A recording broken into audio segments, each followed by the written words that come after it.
الحمد لله وكفى وسلام على حبيبه المصطفى أما بعد فأعوذ بالله من الشيطان الرجيم بسم الله الرحمن الرحيم سبحان الذي أسرى بعبده ليلا من المسجد الحرام إلى المسجد الأقصى الذي باركنا حوله لنريه من آياتنا إنه هو السميع البصير صدق الله مولانا العظيم۔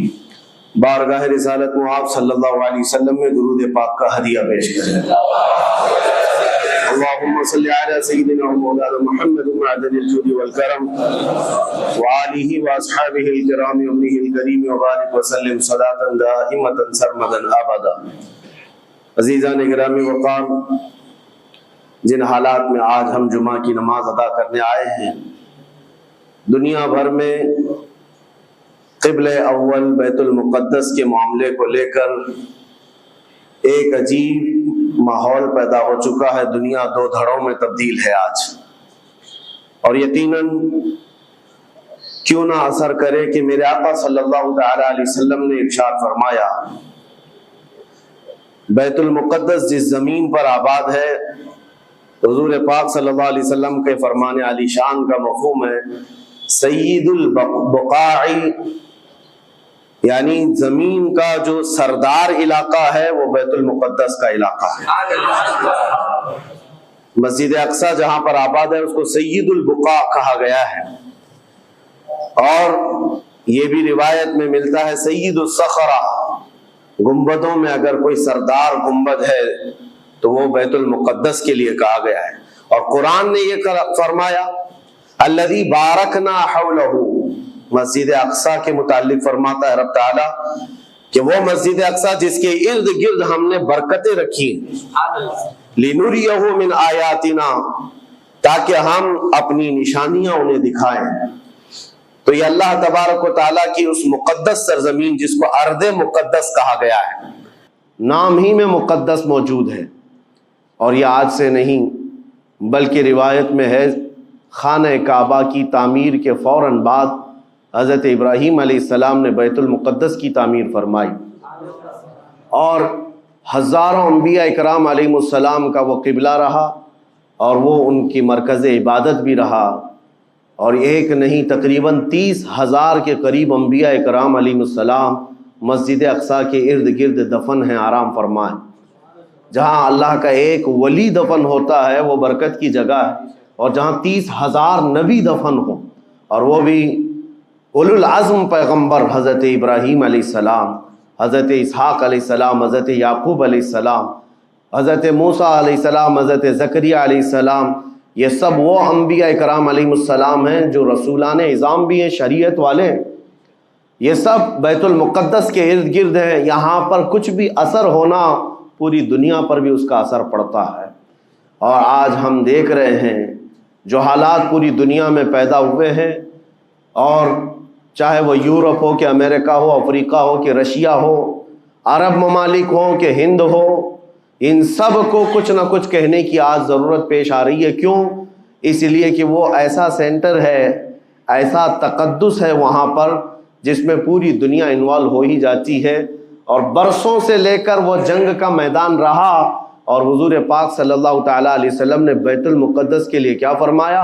صحابہ نے جب اس زمین کے بارے میں پوچھا تو میرے آقا نے فرمایا وہ حشر و نشر کی جگہ ہے، حشر و نشر کی جگہ ہے، یعنی قیامت کے قریب سارے لوگوں کو ادھر ہی ہانک دیا جائے گا، اور قیامت وہیں آنی ہے۔ حشر و نشر کی جگہ ہے، حضور پاک صلی اللہ تعالیٰ علیہ وسلم نے فرمایا، اور فرماتے ہیں میرے آقا ہو سکے تو تم جا کر اس میں نماز پڑھ لو، اس لیے کہ اس کی ایک نماز دوسری مسجدوں کی 1000 نمازوں سے افضل ہے۔ یہ مسجد اقصی کے متعلق میرے آقا صلی اللہ علیہ وسلم کا فرمان علی شان ہے۔ پھر صحابہ اکرام نے پوچھا کہ اگر کوئی جا نہ سکے میرے آقا بیت المقدس اور نماز پڑھنے کی اس کو استطاعت نہ ہو وہاں جا کر، تو کیا کرے؟ حضور اکرم صلی اللہ علیہ وسلم نے فرمایا کم از کم تیل کا ہدیہ تو بھیج دے تاکہ وہاں چراغ جلانے کے کام آئے۔ یہ حدیث پاک میں ابن ماجہ کی حدیث ہے۔ نبی کریم صلی اللہ تعالی علیہ وسلم کے اس فرمان علی شان کے مطابق میں آج آپ تمام ہی حضرات سے یہ گفتگو کرنا چاہوں گا کہ میرے عزیزو، یہ صرف فلسطین اور اسرائیل کا مسئلہ نہیں ہے، یہ اسلام اور کفر کا مسئلہ ہے، اور پوری دنیا کے لیے ہے، پوری دنیا کے لیے اگر وہ حقیقت کی نگاہیں رکھتی ہیں، چاہے وہ کسی بھی قوم سے وابستہ ہو، چاہے وہ کوئی بھی دین اور دھرم سے تعلق رکھتے ہو، میں ان سے کہتا ہوں اگر اینک تمہارے اوپر جھوٹ کی نہیں پڑی ہے تو آنکھیں کھول کر دیکھ لو ظلم اور بربریت کس جگہ ہے اور حق کے لیے لڑنے والے کون ہیں۔ یہ ہر ایک منصف مزاج آدمی بھی آج پہچان سکتا ہے کہ کون نہتہ مارا جا رہا ہے اور کون سپر پاور طاقت پر کھڑے ہو کر اپنے مظلوم ہونے کا دعویٰ کر رہا ہے۔ ہر دنیا کا انصاف پسند آدمی آج بول سکتا ہے، لیکن یہ دور بھی امتحان کا ہے۔ جتنے کیڑے مکوڑے دل میں بغض و عداوت رکھتے ہیں اسلام کے، وہ ظالموں کے ساتھ کھڑے ہوئے نظر آتے ہیں، آج ظالموں کے ساتھ کھڑے ہوئے نظر آتے ہیں۔ نبی کریم صلی اللہ تعالی علیہ وسلم نے فرمایا مسلمانوں آپ اپنی اوپینین، اپنی رائے کیا رکھتے ہیں یہ بہت امپورٹنٹ ہے، دنیا کیا کہتی ہے اس سے مجھے غرض نہیں، تمہارا تعلق تمہارے نبی پاک کے فرامین سے ہے۔ خبردار خبردار تم کبھی ان ظالموں کی حمایت میں نہ آنا، ورنہ قرآن کہتا ہے وَلَا تَرْكَنُوا، اللہ تعالیٰ فرماتا ہے اس طرف تم توجہ بھی مت کرنا، جھکاؤ بھی مت رکھنا، جس طرف ظالم گئے، جس طرف ظالم گئے ہیں اس طرف جھکاؤ بھی مت رکھنا۔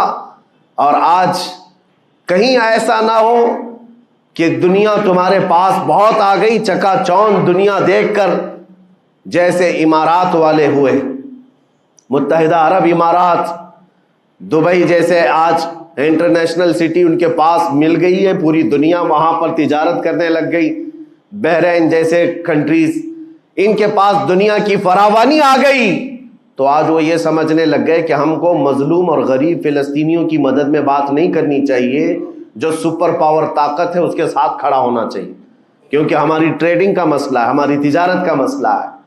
وہ یہ بھول گئے کہ ان کا اسلام کہاں ہے، ان کے آباء و اجداد کی روایت کہاں ہے۔ لیکن میں آپ سے کہتا ہوں ان کے نقشے پر چل کر کبھی اپنی رائے کو بدل نہ دینا۔ بعض مسلمانوں میں یہ گفتگو پھیلی ہوئی ہے کہ کیا ہم ہی مسلمان ہیں ہندوستان کے، کیا ہم ہی لوگ ہیں جو اپنی رائے بنائیں، وہ بڑے بڑے لوگ ہیں، عرب لوگ ہیں اور بڑے بڑے مشائخ ہیں وہاں پر، ان لوگوں نے رائے الگ بنائی ہے، وہ دنیا کے اور پیسوں کے پجاری بن گئے ہیں، ان کے ہاں نفس غالب آ چکا ہے اور شیطان کا ان کے اوپر غلبہ ہے، وہ حق نہیں دیکھ رہے ہیں۔ میرے عزیزو کہیں تم اپنی رائے اس طرح بنا لیے تو حدیث کو جھٹلانے والے ہوں گے۔ اللہ کے حبیب صلی اللہ علیہ وسلم کی حدیث سناتا ہوں، حضور پاک صلی اللہ علیہ وسلم فرماتے ہیں لا تزال عصابۃ من امتی یقاتلون علی ابواب دمشق وما حولها وعلى ابواب بیت المقدس ظاہرین علی الحق۔ حضور پاک صلی اللہ علیہ وسلم فرماتے لا یضرهم خذلان من خذلهم ظاہرین علی الحق الى ان تقوم الساعہ۔ میرے آقا فرماتے ہیں قیامت تک میری امت میں ایک جماعت ایسی ہوگی جو دمشق کے دروازوں پر اور بیت المقدس کے دروازوں کے اطراف میں حق کے لیے کھڑی رہے گی قیامت آنے تک۔ اور حضور پاک نے یہ بھی فرمایا، میرے آقا مخبر صادق صلی اللہ علیہ وسلم کے فرمان آج ہم اپنی آنکھوں سے دیکھ رہے ہیں، حضور فرماتے لا یضرهم خذلان من خذلهم۔ میرے آقا فرماتے ہیں دنیا کے بڑے بڑے دھوکہ دینے والوں کا دھوکہ انہیں کچھ اثر نہیں کرے گا، انہیں کوئی نقصان نہیں پہنچائے گا۔ آج بڑے بڑے پیٹروٹ میزائل داغ کر کے اگر وہاں کے علاقوں کو ختم کرنے کا دعویٰ کر رہے ہیں تو مجھے میرے نبی کے فرمان پر یقین ہے یہ کبھی نہیں ہو سکے گا، کبھی نہیں ہو سکے گا۔ کچھ عمارتوں کے گر جانے اور کچھ بچوں کے اور کچھ لوگوں کے قتل ہو جانے کا نام یہ جیت اور فتح نہیں ہے۔ میرے عزیزو آج ہم ان ظالموں کو دیکھ رہے ہیں جن کا دعویٰ تھا کہ دنیا میں ان سے بہتر ڈیفنس طاقت کسی کے پاس نہیں، ان سے بہتر بنکر کسی کے پاس نہیں، ان سے بہتر سائرن بجانے کی طاقت کسی کے پاس نہیں، پوری دنیا کو زہریلے ہتھیار بیچنے والی طاقتیں۔ آج ہم نے یہ بھی دیکھا ہے کہ صرف محض ایک چھوٹی سی جماعت سے ان کے ہاتھ پیر ڈھیلے نظر آتے ہیں اور ان کے جسموں میں کپ کپی نظر آتی ہے, پوری طاقت تمہاری ایک جگہ. میں ابھی چند دنوں قبل عمرہ میں تھا جب یہ پڑھ رہا تھا کہ ایک چھوٹی سی جماعت جس کو پوری انٹرنیشنل دنیا مل کر کے آتنکواد گھوشت کرتی ہے, امریکہ ہو, UK ہو اور دوسری بہت ساری طاقتیں, وہاں پر فلسطینیوں کی حمایت میں لڑنے والے ان مجاہدین کو یہ آتنکواد کہتے ہیں, ٹیررسٹ کہتے ہیں. جو اپنے چھوٹے سے علاقے کو بچانے کے لیے اپنی جانیں دے رہے ہیں وہ آتنکواد ہیں, وہ ٹیررسٹ ہیں. ان کے پاس کھانے پینے کی چیزیں نہیں رہ گئی, ان کی کرنٹ سپلائی بند کر دی گئی, ان کا پانی بند کر دیا گیا, پھر بھی وہ آتنکواد ہیں. میرے عزیزو, یہ دنیا کا دغلا معیار دیکھو آپ. رشیا پورے یوکرین کو تباہ کرتا رہا, پورا راکھ میں بدل دیا. ان ظالم کتوں کی زبان پر کبھی نہیں آیا کہ رشیا آتنکواد ہے یا رشیا ٹیررسٹ ہے. یہ میڈیا میں بھونکتے رہے رشیا اور یوکرین کی وار چل رہی ہے, زمین کا مسئلہ ہے. ارے ہزاروں لوگوں کو رشیا راکھ میں بدل کر رکھ چکا ہے. کیوں نہیں بولتے اس کے متعلق, کیوں نہیں کہتے کہ وہ آتنکواد ہے؟ اس لیے کہ یہ ظالم دجالی میڈیا جتنے ہیں انہیں پتا ہے ان کے باپ داداؤں سے بڑی طاقت اس کے پاس موجود ہے. طاقتوں کی پوجا کرنا اور بڑی بڑی طاقتوں کو سلام کرنا یہ ان کی فطرت میں داخل ہے. اور ہم الحمدللہ مسلمان ہر وقت یہ فیصلہ رکھتے ہیں کہ جو غریب ہے, جو مظلوم ہے, وہ چاہے ایک سکہ بھی نہ رکھتا ہو, ہم اس کی حمایت میں ہمیشہ کھڑے رہتے ہیں. یہ اسلام کی خاصیت ہے. ہم طاقت و قوت اور تخت کو دیکھ کر کسی کی حمایت میں نہیں کھڑے ہوتے, بلکہ حق و باطل کو دیکھ کر اگر مظلوم چھوٹی سی جگہ پر بھی ہے تو ہم اس کے ساتھ کھڑے ہیں. اسلام میں ہو یا نہ ہو, اگر وہ مظلوم ہے تو اس کی آواز ہم اٹھاتے ہیں. عزیزان گرامی وقار, جس کو اپنی طاقتوں پر خوب بھروسہ تھا, میں ایک بات عرض کرتا ہوں مسلمانوں, آج جاگنے کی ضرورت ہے, بیداری کی ضرورت ہے. تمہارے دماغوں پر یہ پٹی ڈالی گئی ہے اور یہ بٹھایا گیا ہے ان کے پاس بہت بڑی بڑی طاقتیں, تمہارے ادھر ادھر کرنے سے کچھ نہیں ہوتا, تمہاری آواز اٹھانے سے کچھ نہیں ہوتا. رب تبارک و تعالیٰ نے تمہیں یہ ظاہر کر دیا کہ میں ابھی پڑھ رہا تھا اس چھوٹے سی علاقے میں غزہ پٹی میں بڑی بڑی دنیا کی 4 تنظیمیں, خفیہ خبر رساں ایجنسیاں موجود ہیں جو ان کی خفیہ خبریں ہر وقت پہنچاتی ہیں. وہ اسرائیل کی بھی ہے, امریکہ کی بھی ہے اور سعودی عرب کی بھی ہے اور ایجپٹ کی بھی ہے. 4 بڑے بڑی کنٹریز کی خفیہ ایجنسیاں کام کر رہی ہیں اور سب کی سب خفیہ خبر رساں ایجنسیاں فیل ہو گئی, ناکام ہو گئی. اس کے باوجود اسرائیل کے درندوں کو یہ وحشتناک چیز دیکھنی پڑی. دنیا آج اس میں حیرت میں ہے کہ ایسا کیسے ہو گیا, ایسا کیسے فیل ہو گیا, یہ سسٹم کیسے کام نہیں کر سکا, ہمیں پہلے سے اطلاع کیسے نہیں ملی. میں قرآن پڑھ کر کے بتاتا ہوں, میرا رب فرماتا ہے وَمَكَرُوا وَمَكَرَ اللَّهُ وَاللَّهُ خَيْرُ الْمَاكِرِينَ. کافر منصوبہ بناتے ہیں اور اللہ خفیہ تدبیر کرتا ہے اور اللہ کی خفیہ تدبیر غالب آتی ہے.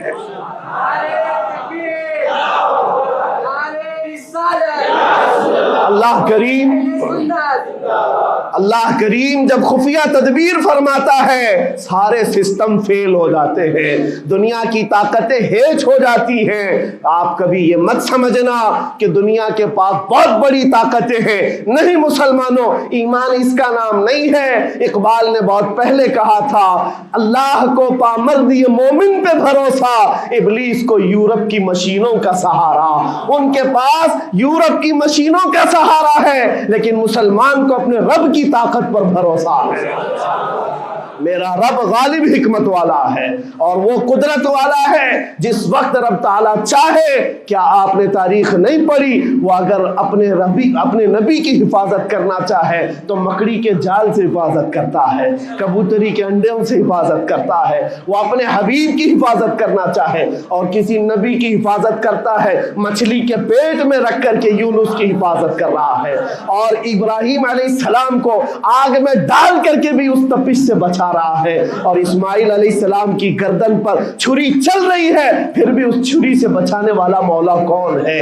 اور سمندر میں اتر جانے کے بعد موسیٰ علیہ السلام کی بڑی فوج کو راستے دینے والا مولا کون ہے؟ آپ جانتے ہیں ابراہیم علیہ السلام کو آگ سے بچانے والا، یونس علیہ السلام کو مچھلی کے پیٹ میں زندہ رکھنے والا، موسیٰ علیہ السلام کو سمندروں میں راستہ دینے والا وہی خدا ہے جو اپنے حبیب کو کفار مکہ کے ہر ظلم سے بچانے والا، ان کے رات کے منصوبوں کو خاک میں ملانے والا، میرے حبیب کو ان کافروں کے سامنے سے ایسے گزارنے والا کہ وہ کافروں کی آنکھیں ہمیشہ کے لیے اندھی ہو کر رہ جائیں۔ وہ مولا کل بھی تھا، آج بھی ہے اور ہمیشہ رہے گا۔ وہ اللہ حی و قیوم ہے، اس کی ذات پر توکل رکھو، یقین رکھو۔ آج دنیا کے ان حالات کو دیکھ کر مسلمانوں کا ایمان اور مضبوط ہو جائے، اور مضبوط ہو جائے۔ آپ یہ سوچتے ہوں گے ہمیں کیا کرنا چاہیے، ہم یہاں بیٹھ کر کیا کریں؟ میں تو اس بات کو کہوں گا آپ واٹس ایپ جہاد میں مصروف نہ رہیں، ادھر کی ادھر چیزیں شیئر کرتے ہوئے گھر میں بیٹھ کر کے رات بھر اپنی مرغن غذاؤں میں اور بستروں پر سوتے رہے نہیں۔ اگر تمہارا دل روتا ہے کسی ایک بچے کی آہ پر، تم پہنچ تو نہیں سکتے، لیکن کسی غریب کی ایک درد پر تمہارا دل روتا ہے، اللہ کی بارگاہ میں وہ بھی لکھا جاتا ہے، وہ بھی لکھا جاتا ہے، اور تم کو ان کے شریکوں میں شمار کیا جاتا ہے۔ تم اگر رقت کے ساتھ بیٹھ کر کے دعا کرتے ہو، سوچو آج آپ اپنے گھر میں ہیں، تمہارا بیٹا نکلا، جوان بیٹا نکلا، اس کی خبر آئی کہ اچانک اس کی لاش کہیں تڑپتی ہوئی نظر آئی، جیسے خبر سنو گے تمہارا کھانا پینا حرام ہو جاتا ہے، تمہارے گھر بار کا چین و سکون غارت ہو جاتا ہے۔ کیا ہوتا ہے جب اپنا ایک جوان بیٹا کہیں کسی حادثے میں انتقال ہونے کی خبر بھی آ جائے، بے چینی اور گھر میں کوہرام مچ جاتا ہے۔ یہ چیز کیوں ہوتی ہے؟ کیونکہ تمہارا تعلق ہے، جسمانی بھی روحانی بھی تعلق ہے اپنے بیٹے سے۔ اور میرے آقا نے فرمایا مثل المؤمن کمثل جسد اذا اشتكى عضو تداعى له سائر الجسد بالسهر والحمى۔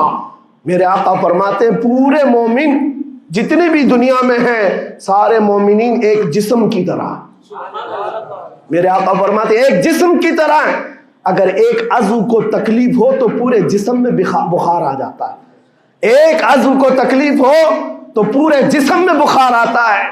آج تمہاری کیفیت یہ ہونی چاہیے، جس وقت ان حالات کو دیکھو تمہارا دل روئے، تمہاری بے قراری بڑھ جائے، تمہاری بے چینی بڑھ جائے، اور بارگاہ رب العزت میں گڑ گڑاؤ کہ مولا اگر ہمارے برے اعمال کی وجہ سے، ہمارے گناہوں کی وجہ سے ہمارے بھائیوں پر اگر یہ آفت آئی ہے تو میں توبہ کرتا ہوں، میں باز آتا ہوں مولا، میں اپنی حرکتوں سے توبہ کرتا ہوں۔ آج تمہیں پتہ ہے یہ آج کا حادثہ نہیں، اس دنیا کو میں جتنا کوسوں کم ہے جو دغلی پالیسی رکھتے ہیں، جو ڈبل سٹینڈ رکھتے ہیں، ان کو جتنا بولوں کم ہے، میں ڈرتا نہیں ہوں اس بات پر، لیکن آج دل بھرا ہوا ہے ان مظلوموں کی آواز کو سن سن کر کے، جن کے گھروں پر رات بھر بمباری ہوتی ہے، جن کے شہر کا پورا بادل پٹاخوں سے نہیں میزائلوں سے روشن دکھتا ہے۔ میرے عزیزوں کیسی راتیں وہ گزارتے ہیں، ماں رات کو اپنے بچے کو گلے سے لگا کر سوتی ہے، اس کو یقین نہیں ہوتا صبح تک میرا لال میرے ساتھ رہے گا، انہیں پتہ بھی نہیں ان کے دروازوں پر موت دستک دے رہی ہے۔ 5000 سے زیادہ راکٹ داغ کر کے ابھی بھی ختم نہیں کیا گیا، اور ظلم اتنا ہونے کے بعد حیرت ہوتی ہے اس دگلی دنیا پر میڈیا میں بار بار یہ کہا جاتا ہے ان آتنکیوں کا خاتمہ کیا جا رہا ہے، آتنکوادیوں کو نیست و نابود کیا جا رہا ہے، جن کی زمین پر 70 سال سے قبضہ کر کے بیٹھا ہے، دنیا اس پر کچھ نہیں بولنا چاہتی۔ آپ کو پتا ہے ہسٹری جنہوں نے پڑھا نہیں وہ آج بھوک رہے ہیں، جن کو تاریخ معلوم نہیں ہے وہ ٹپنی دینے کی کوشش کر رہے ہیں، ان کو اپنے باپ داداؤں کی تاریخ نہیں معلوم، یہ فلسطین کی تاریخ پر چل پڑے۔ پتا ہے 1917 میں صرف 4000 یہودیوں کو رہنے کی اجازت دی گئی تھی، جب یہ پوری دنیا سے مارے مارے گھوم رہے تھے، ان کے لاکھوں یہودیوں کو مار کر ختم کیا گیا تھا۔ اس وقت فلسطین میں 4000 یہودیوں کو پناہ دی گئی تھی، اور یہ 4000 سے بڑھتے بڑھتے بڑھتے پوری دنیا سے ہجرت کر کے آتے رہے،